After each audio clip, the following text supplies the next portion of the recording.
Assalamualaikum warahmatullahi wabarakatuh. Hari ini kita akan melakukan kegiatan pemupukan durian ya. Nanti saya kasih beberapa tips yang selama ini kita lakukan. Kebetulan kita akan melakukan pemupukan usia durian di usia 2 bulan. Cuman memang tempo lalu bibit yang kita tanam cukup tinggi, sekitar 1,50 m.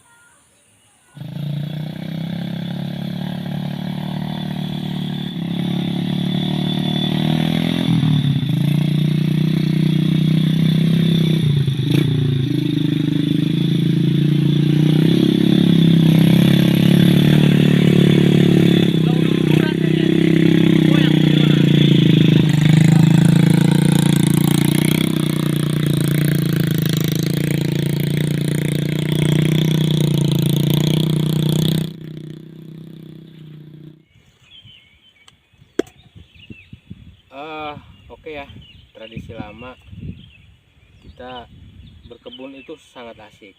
Jadi kita bisa ngopi enak, banyak macam lah. Kalau posisi kita mau ke kebun, kebetulan memang di Bukit Bawor, kebun durian milik desa ini pemandangannya sangat luar biasa. Jadi dari sini terlihat jelas Gunung Slamet ataupun desa-desa lain dari bukit ini. Jadi memang kita kerja nyantai, jadi sambil refreshing, ngilangin buteknya otak, mikirin hutang, lebih baik kita ngopi hitam saja.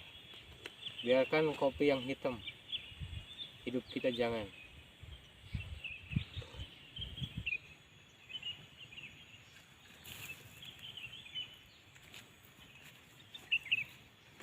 Baik ya, hari ini kita pemupukan pertama. Ini bibit udah 1,5 bulan ya, hampir 2 bulan. Tempo lalu baru kita kasih pupuk kandang. Tapi alhamdulillah ya, ini duri hitam sangat bagus perkembangannya. Ini berarti pemupukan pertama. Kenapa kita perlu pakai NPK? Karena memang ini bisa mempercepat, karena kandungan nitrogen, fosfat, kalium, kalsium, bahkan sulfur. Karena tempo lalu kita nggak kasih kapur ya di sini. Jadi memang udah lengkap di NPK. Itu makanya kenapa kita pakai NPK. Selain kimia ya bagus juga sih, pupuk kandang itu sebenarnya lebih bagus. Cuman memang kita ngejarnya biar cepat berbunga, biar cepat gede.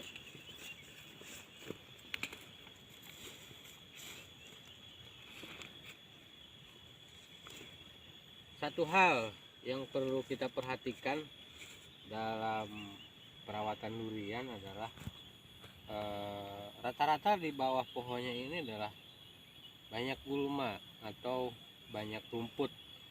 Memang harus rutin kita bersihkan, sebab rumput ini nantinya akan memakan nutrisi yang seharusnya diserap oleh tanaman yang kita tanam ini.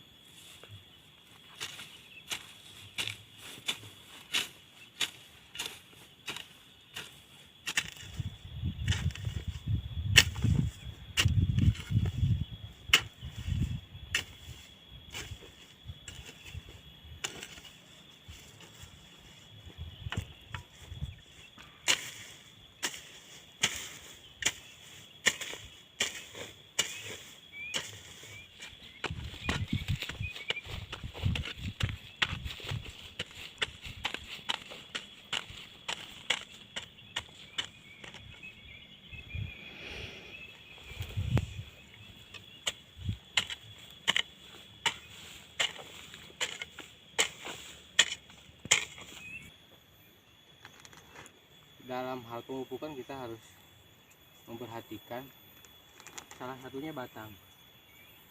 Jadi kebetulan ini sebelah sini nggak ada nggak ada batang rindang.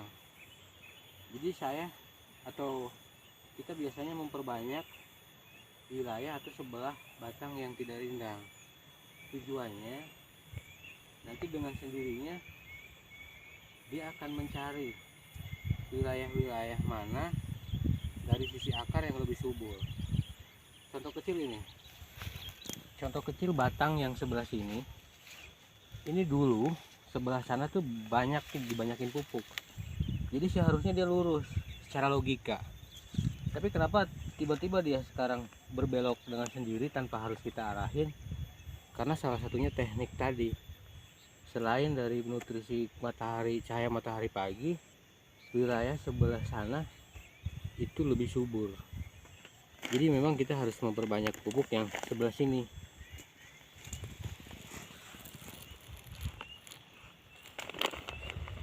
Nah, itulah salah satu tips untuk kemudian kita sedikit memahami ya.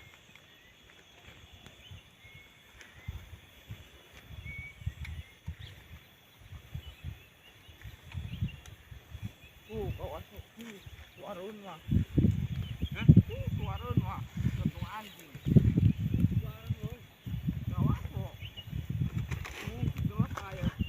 Nah, gini, jangan lagi tanah yang dari sini kita masukin ke sini, tapi kita harus ngambil dari sisi sebelahnya.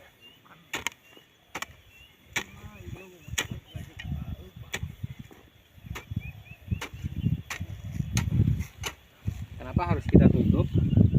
Tujuannya adalah karena ini masih ada curah hujan, sehingga pupuk yang kita sebar itu tidak terus air. Itulah salah satu fungsinya.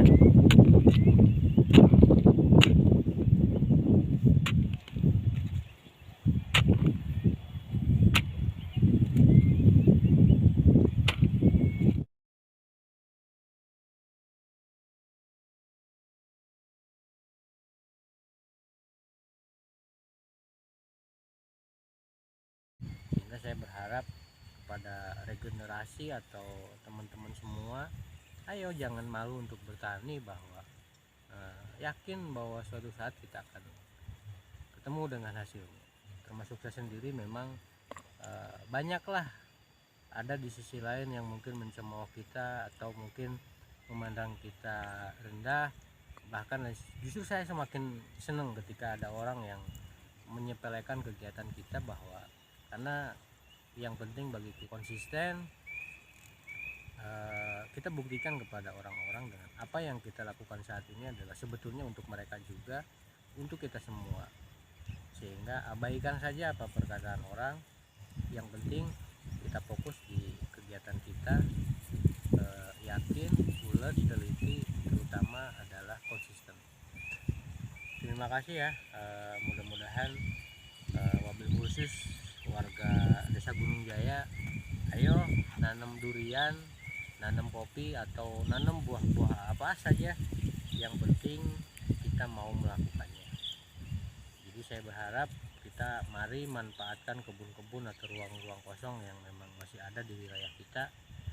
Toh nanam itu bukan untuk saya, bukan untuk mereka, tapi untuk kita semua, untuk masing-masing daripada setiap orang yang mau menanam. Bahkan ketika kita nanam bukan cuma untuk kita, tapi kadang untuk orang lain juga. Itu sudah hal yang kemungkinan besar pasti ya. Tapi